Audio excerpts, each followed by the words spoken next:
क्या हो अगर कोई क्रिमिनल आपके स्मार्टफोन को चोरी कर ले और आपके स्मार्टफोन में कोई ऐसा एप्लीकेशन इंस्टॉल कर दे जिससे कि वो आपकी सभी एक्टिविटीज़ पर नज़र रखने लगे और आपके ही स्मार्टफोन के द्वारा आप पर 24 घंटे नज़र रखने लगे और आपको इसके बारे में कुछ भी पता ना हो, तो ज़रा सोचिए ये मंजर कितना भयानक हो सकता है। वेल, आज के इस युग में जहाँ स्मार्टफोन हमारे लिए काफ़ी यूज़फुल है, वहीं दूसरी तरफ इसके काफ़ी ज़्यादा नुकसान भी है, जिसके बारे में हम आगे देखेंगे।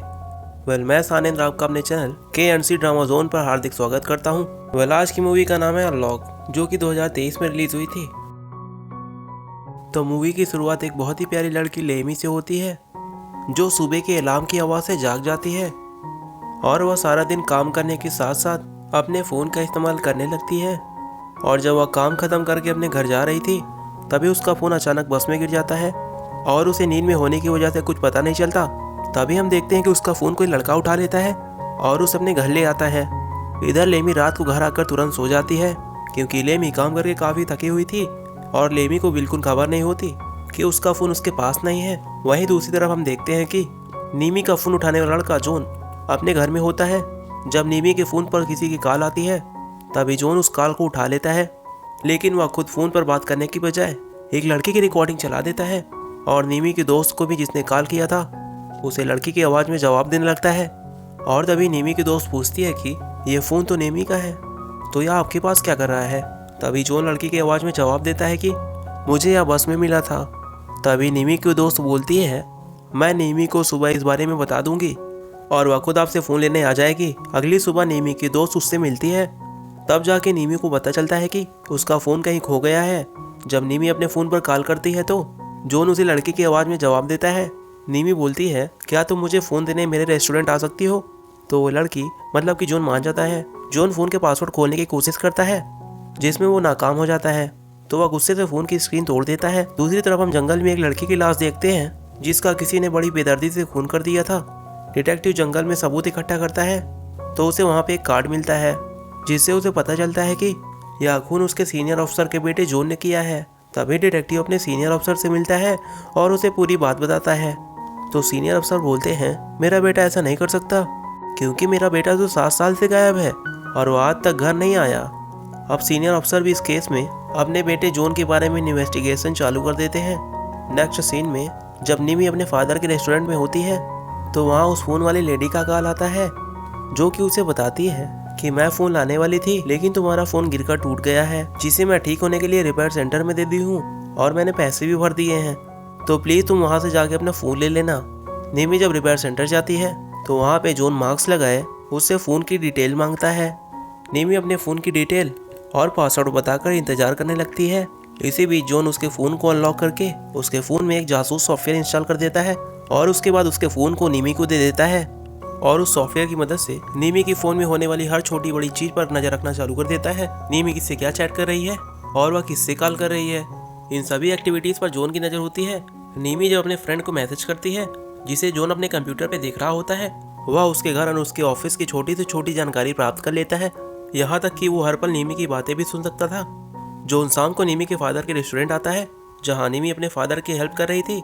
जॉन नीमी के फ़ोन से उसके पसंद और नापसंद के बारे में जानकारी हासिल कर लेता है और ये सभी प्लानिंग के साथ आता है।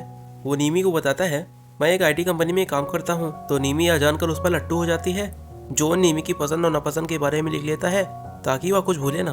अगले दिन नीमी अपने ऑफिस जाती है, तो हमें पता चलता है कि नीमी एक फैशन डिज़ाइन कंपनी में काम करती है। और दूसरी तरफ हम जॉन को देखते हैं, जो अपने पिछले शिकार की फ़ोटो देख रहा था। ये वही लड़की थी जिसकी जंगल में लाश मिली थी। जॉन को उस लड़की के बाद अपना नया शिकार नीमी मिल गई थी, जिसके लिए वो बहुत खुश था। अगले दिन नीमी की बॉस नीमी को बताती है कि उसकी कंपनी को एक बहुत बड़ा कॉन्ट्रैक्ट मिला है, जिसमें अगर नीमी हेल्प करती है तो उसे उसकी बॉस डबल सैलरी देगी। और ये बात नीमी के बाकी साथियों को नहीं पता था। वहीं दूसरी तरफ ऑफिसर जिमैन जब अपनी पत्नी का फ़ोन देखता है कि वह जॉन के साथ क्या बातें करती है, यही ऑफिसर देखता है कि जॉन ने अपनी घर की फ़ोटो और साथ में एड्रेस उसकी पत्नी को भेजा था। जब ऑफिसर जिमैन अपनी पत्नी से जॉन के बारे में पूछता है, लेकिन वो अपने हस्बैंड से झूठ बोलती है कि मेरा उससे कोई कांटेक्ट नहीं है।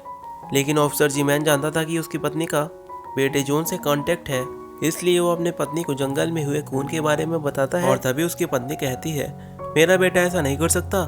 और इस पर जिमैन चुप रहने के सिवा कुछ कर भी नहीं सकता था। नीमी जब अपने ऑफिस में होती है, तभी जॉन उसके घर आकर तलाशी लेता है और वहाँ पे उसे नीमी का दूसरा फ़ोन भी मिल जाता है। जॉन नीमी के दूसरे फ़ोन में भी जासूस वाला सॉफ्टवेयर इंस्टॉल कर देता है और वहाँ से चुपचाप चला जाता है। और दूसरी तरफ ऑफिसर जिमैन को पता चलता है कि जॉन एक रिपेयर सेंटर चलाता है, लेकिन उसके पास अपना कोई फ़ोन नहीं है और आजकल वह किसी लड़की का फ़ोन इस्तेमाल कर रहा है। जिमैन जॉन के एड्रेस पर अकेला जाता है और वो जॉन के घर की तलाशी लेता है तो उसे उस मरने वाली लड़की के बारे में काफ़ी चीज़ें मिलती है। तो जिमैन समझ जाता है कि यह खून उसके बेटे जॉन ने किया है और तभी जॉन अपने घर वापस आ जाता है और उसे पता चल जाता है कि उसके फादर उसके खिलाफ सबूत इकट्ठा कर रहे हैं। वो ऑफिसर जिमैन को मैसेज करता है कि हम दोनों को मिले काफ़ी अरसे हो गए हैं। जॉन ऑफिसर जिमैन के जाने के बाद अपने घर से सारे सबूत मिटा देता है और कुछ समय बाद जॉन नीमी के फादर के रेस्टोरेंट जाता है और उसके फादर से कहता है मैं यहाँ आता रहता हूँ, लेकिन जब वो उनसे ड्रिंक मांगता है तो उसके फादर समझ जाते हैं कि यह मेरी दुकान का रेगुलर कस्टमर नहीं है। नीमी के फादर रात को घर जाते हुए उससे बताते हैं कि जॉन कुछ छिपा रहा है क्योंकि वह झूठ बोलता है और झूठ बोलने वाला इंसान कुछ ना कुछ गलत ही करता है और इसलिए तुम जॉन से सावधान रहना। और जब उसके फादर उसे झूठ के बारे में बताते हैं तो नीमी अपने फादर से प्रॉमिस करती है कि मैं जॉन से हमेशा दूर रहूंगी। दूसरी तरफ जॉन फोन की मदद से उन दोनों की बातें सुन लेता है। इधर नीमी अपने दोस्त को जॉन के बारे में बताती है। वो कहती है जॉन छोटे बालों में बिना चश्मे के काफी प्यारा लगेगा। उसकी दोस्त नीमी से जॉन से मिलवाने के लिए रिक्वेस्ट करती है और इसलिए नीमी मान जाती है। यानी कि उस टाइम नीमी अपने फादर से झूठ बोल रही थी, वो जॉन से मिलना नहीं छोड़ने वाली थी। नीमी के फादर और उसके दोस्त की पूरी बातें जॉन सुन रहा होता है। वहीं दूसरी तरफ नीमी के फादर जब बाहर होते हैं तभी वहाँ पे जॉन आ जाता है और उसके फादर को मारता है और फिर उन्हें बांध देता है। वहीं दूसरी तरफ ऑफिसर जिमैन जब मरने वाली लड़की की माँ से मिलते हैं तो वह बताती है उसकी बेटी का फोन गिर गया था और उसकी स्क्रीन टूट गई थी और उसे दोबारा अपना फोन रिपेयर सेंटर में मिला था और उसी के बाद से सब कुछ अजीब घटनाएं होने लगी थी। जॉन इन्वेस्टिगेशन करने वाले डिटेक्टिव पर हमला करता है लेकिन वह बच निकलता है। नीमी जब सुबह जागती है तो उसे अपने बॉस के काफी सारे मिस कॉल आती हैं। तभी वह देखती है उसने मैसेज पर अपने सारे दोस्त को बुरा भला कहा था और अपने बॉस और कंपनी के डिटेल के बारे में उसने एक पोस्ट की हुई थी और नीमी ने सारी डिटेल लीक कर दी थी। नीमी को बिल्कुल भी याद नहीं होता कि उसने ये सब कब किया। जब वो ऑफिस आती है तो उसके साथ हर कोई नाराज था। नीमी सभी को यकीन दिलाती है कि इस बारे में मुझे कुछ भी नहीं पता, लेकिन उसकी बात का वहाँ कोई भी विश्वास नहीं करता। उसकी बॉस भी उसे काम से बाहर निकाल देती है।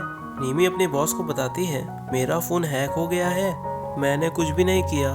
तो बॉस उसे यह बात साबित करने के लिए कहकर निकाल देती है। तभी नीमी अपने बेस्ट फ्रेंड को यह बात बताती है तो वह उसे पुलिस स्टेशन लेके आती है, जहां वह पुलिस को बताती है कि मेरा फोन हैक हो गया है। लेकिन वहां पे उनके कोई बात नहीं सुनता। वो नीमी से कहते हैं आपके पास कोई सबूत होना चाहिए कि वो पोस्ट आपने नहीं किया था, लेकिन नीमी के पास तो सबूत कुछ था नहीं। वह परेशान हो जाती है। दूसरी तरफ जॉन नीमी के बंधे हुए पिता के पास बैठा है। तभी उसके फादर जॉन से बोलते हैं मेरी बेटी को छोड़ दो, उसने क्या बिगाड़ा है तुम्हारा। तभी वो बताता है आप परेशान मत होइए, मैं तुम्हारी बेटी की हर एक हरकत पे नजर रखे हुआ हूँ। यह जानकर उसके फादर बहुत परेशान हो जाते हैं। अब नीमी और उसके दोस्त को लगता है इस बात को पता करने के लिए हमें कोई IT एक्सपर्ट से बात करनी चाहिए। तभी उसी वक्त वहाँ पे जॉन आ जाता है और लीमी का फोन देखता है और लीमी को बताता है तुम्हारे फोन को किसी ने हैक कर लिया है और तुम्हारे फोन में एक सॉफ्टवेयर डाला है जिससे कि वह तुम्हारे फोन को चलाता है। और तभी जॉन नीमी को अलग ले जाकर बताता है कि यह काम कोई करीबी का ही है जो तुम्हारे फोन का पासवर्ड जानता है। फोन को हैक करने के लिए उसे पीसी से कनेक्ट करना जरूरी होता है और यह काम कोई तुम्हारा करीबी ही कर सकता है जिस पर तुम्हें सबसे ज्यादा भरोसा है। और जॉन का मकसद पूरा हो जाता है और नीमी अपने बेस्ट फ्रेंड के खिलाफ भड़क जाती है और अपनी बेस्ट फ्रेंड से बात भी नहीं करती। जब दोस्त उससे ना बात करने का कारण पूछती है तो नीमी गुस्सा होने लगती है और बोलती है तुम्हें ही मेरे पासवर्ड के बारे में पता था। तभी उसकी दोस्त बोलती है तुम कल के मिले जॉन की बातों पर विश्वास करके मुझ पे शक कर रही हो। और तभी दूसरे सीन में सीनियर अफसर जीमैन अपने डिटेक्टिव से कहता है जॉन शहर में कोई रिपेयर सेंटर चला रहा है, इसके बारे में जानकारी इकट्ठा करो। इसके बारे में पता करने के लिए वो दोनों जॉन के रिपेयर सेंटर जाते हैं तो वहाँ उन्हें उस लड़के के बारे में पता चलता है जिसकी जंगल में मौत हो चुकी थी। और वो डिटेक्टिव जीमैन से बोलता है आपको पता था कि जॉन कातिल है, लेकिन फिर भी आपने किसी को नहीं बताया। तभी वहाँ उन्हें नीमी के बारे में पता चलता है और इसीलिए वह नीमी को पुलिस स्टेशन बुलाते हैं। और अब नीमी जान जाती है कि जॉन ने उसे फंसाया है। नीमी जब जॉन की कंपनी में फोन करती है तो उसे पता चलता है कि जॉन नाम का कोई भी लड़का इस कंपनी में काम नहीं करता, यानी कि जॉन ने उसे झूठ बोला था कि वह एक आईटी कंपनी में काम करता है। नीमी को बहुत गुस्सा आता है और वह उससे बदला लेना चाहती थी। अभी तक नीमी को यह नहीं पता था कि जॉन एक खूनी भी है। नीमी पुलिस वालों से मदद मांगती है और वो लोग भी जॉन को पकड़ना चाहते थे और इसीलिए वो नीमी की मदद करते हैं। नीमी जॉन को मैसेज करके अपने घर मिलने के लिए बुलाती है और तभी ऑफिसर जी-मैन से बोलती है, आप लोग उसे आकर पकड़ लेना। जब जॉन को नीमी का मैसेज मिलता है तो अपने बाल काट कर और चश्मे को उतार कर नीमी को पूरी तरह इम्प्रेस करने के लिए निकल पड़ता है और उसका हुलिया पूरी तरह से चेंज हो चुका था। जब वह आगे जा रहा होता है तभी उसे रास्ते में 2 डिटेक्टिव मिलते हैं, लेकिन वो दोनों जॉन को पहचान नहीं पाते और तभी जॉन को ये सब समझ आ जाता है। और तभी जॉन नीमी को मैसेज करता है, मैं ठीक हूँ और मैं तुमसे किसी और दिन मिलूंगा। और तभी नीमी अपने पुराने मोबाइल में सिम डालती है और तभी उसे ऑफिसर जी-मैन नीमी को एक सेफ जगह शिफ्ट होने के लिए बोलते हैं, जिस पर नीमी अपने फादर के घर चली जाती है। जब वह घर जा रही होती है तभी ऑफिसर जी-मैन अपना कार्ड देते हैं और बोलते हैं, अगर कुछ भी गड़बड़ हो तो मुझे कॉल करना। जब वो अपने फादर के घर जाती है तो वहाँ पे उसके फादर नहीं होते और तभी कोई स्पीकर पर जॉन के फादर की रिकॉर्डिंग चला देता है, जिसमें उसके फादर बोल रहे होते हैं कि जॉन अच्छा लड़का नहीं है और उससे तुम दूर रहो। और तभी नीमी को समझ आ जाता है कि यह जॉन की हरकत है, लेकिन जॉन उसे कहीं नजर नहीं आता। तो नीमी ये सब देखकर डर जाती है। वो ऑफिसर जी-मैन को कॉल करती है, तभी उसका फ़ोन खुद ही चलने लगता है। तभी नीमी को ये भी पता चल जाता है कि इस फ़ोन को भी जॉन ने हैक कर लिया है और तभी जॉन वहाँ पे आ जाता है। तभी वो अपने फादर के बारे में पूछती है। तभी जॉन उसके फादर की वीडियो को दिखाता है जिसमें वो बंधे हुए थे। जॉन नीमी से बोलता है, अगर तुम अपने फादर को जिंदा देखना चाहती हो तो जी-मैन को मैसेज करो और उसे यहाँ बुलाओ। नीमी अपने फादर की जान बचाने के लिए उन्हें मैसेज भेज देती है कि मैं सोने जा रही हूँ और यहाँ पे सब कुछ ठीक है। और तभी जॉन नीमी को उसके फादर के पास ले जाता है और वहाँ पे उन्हें मारने की धमकी देता है। तभी नीमी बोलती है, तुम जो भी कहोगी मैं मानूंगी, प्लीज़ मेरे पिता को छोड़ दो, मेरे पिता को मत मारो। तभी जॉन नीमी से बोलता है, खुद को बांधो। तभी नीमी टेप की सहायता से खुद को बांध लेती है, जिसके बाद जॉन उसे उसी टब में डाल देता है जिस टब में उसके फादर होते हैं और फिर टब में पानी भरना चालू कर देता है। नीमी ये सब देखकर चिल्लाने की कोशिश करती है ताकि उसके फादर को मरने से बचा सके, लेकिन जॉन उसे वहीं पे डुबा देता है, जिसके बाद वह उसकी फोटोज क्लिक करता है। तभी जॉन को नीमी को दिया हुआ कार्ड मिलता है जिस पर उन्होंने लिखा था कि अगर कोई भी प्रॉब्लम हो तो मुझे कॉल करना, मैसेज नहीं। और इससे जॉन यह समझ जाता है कि पुलिस यहाँ पहुँचने वाली है और उसी वक्त जॉन देखता है कि उसके फादर आ चुके हैं, जो कि वही ऑफिसर थे, और उसे पकड़ लेते हैं। जब जी-मैन जॉन को मारने लगता है तभी जी-मैन देखता है कि मेरा बेटा नहीं है। इधर नीमी जो डूब कर मरने वाली थी उसे पुलिस वाले टब से निकाल कर बचा लेते हैं। तभी जी-मैन जॉन को मार के पूछता है, मेरा बेटा जॉन कहाँ है, तो मुझे उसका पता बताओ। तभी जॉन उसे बताता है, मैं ही जॉन हूँ और मैंने अपना हुलिया बदल रखा है और इसी वजह से आप मुझे नहीं पहचान पा रहे हैं। तभी जी-मैन उसकी बात पर कंफ्यूज हो जाता है। तभी जॉन उसका मजाक उड़ाते हुए बोलता है, बेवकूफ़ कहीं के। तो जी-मैन भड़क कर उसे मारने लगता है। जब नीमी को होश आता है तो पुलिस वाले उसके डैड को बचाने की कोशिश कर रहे हैं, लेकिन उसके डैड उठ नहीं पा रहे होते हैं। और इधर पुलिस वालों को जॉन के बैग से सारी लोगों की चीज़ें मिलती है जिसका जॉन ने खून किया था। यहीं उसके बैग से जॉन के पहले खून के बारे में जानकारी मिलती है, जो कोई और नहीं, जो कि ऑफिसर जी-मैन का बेटा जॉन ही था। बैग से उसकी पत्नी और उसकी एक आईडी भी मिलती है, तो उससे पता चलता है कि खूनी ने जॉन को 7 साल पहले ही मार दिया था और असली जॉन को मारने के बाद वो उसकी पहचान को चोरी कर लिया था। तभी खूनी उसे बताता है कि मैं जॉन बनकर तुम्हारे वाइफ से काफ़ी लंबे टाइम से बात करता आ रहा हूँ। और ये सब सुनकर जी-मैन का गुस्सा 7वें आसमान पर चढ़ जाता है और वह उसे बहुत मारने लगता है। दूसरी तरफ नीमी यह सारी बातें सुन रही थी और वह बाहर आती है और पुलिस की गन से खूनी को शूट कर देती है। और तभी ऑफिसर नीमी से गन ले लेता है। तभी नीमी देखती है कि उसके फादर को भी होश आ गया है। वह अपने फादर के गले मिलकर खुशी से रोने लगती है और नीमी को वहाँ से हॉस्पिटल भेज दिया जाता है, क्योंकि उससे बहुत बड़ा सदमा लगा था और इस एक्सीडेंट की वजह से उसकी तबीयत काफ़ी ज़्यादा खराब हो गई थी। पुलिस वहाँ के सारे सबूत को इकट्ठा कर लेती है जो जॉन के ठिकाने पे मिला था, जिसके बारे में सबको पता चलता है कि खूनी ऑनलाइन अपने शिकार को ढूंढता था और उसकी कोई जानकारी मौजूद नहीं थी। जॉन की पहचान चोरी करने के बाद वो जॉन ही बन गया था और उसकी असली पहचान तक पुलिस नहीं पहुँच पाती। अब हम नीमी को देखते हैं जो अपनी दोस्त से माफ़ी मांगकर सुलह कर लेती है और वो अपने फादर और दोस्त के साथ रेस्टोरेंट चलाती है। और अब जब कोई इस पर नज़र रखता था तो नीमी उसे देख लेती है और यह प्यारी सी मूवी यहीं पे समाप्त हो जाती है।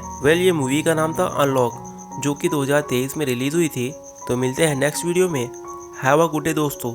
सी यू सून नेक्स्ट वीडियो।